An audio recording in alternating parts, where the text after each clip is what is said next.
In this video, I'll show you how to install prescription lenses for the DJI FPV.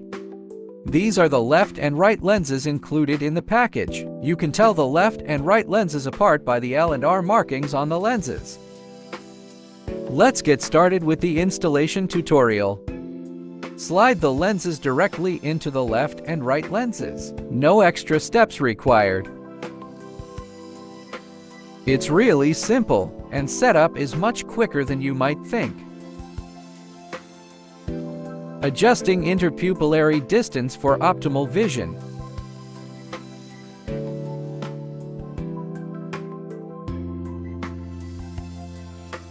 Remove your lenses normally.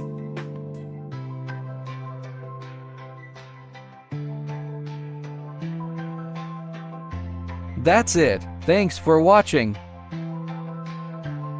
If you have any questions, please contact info@AnnkutVR.com.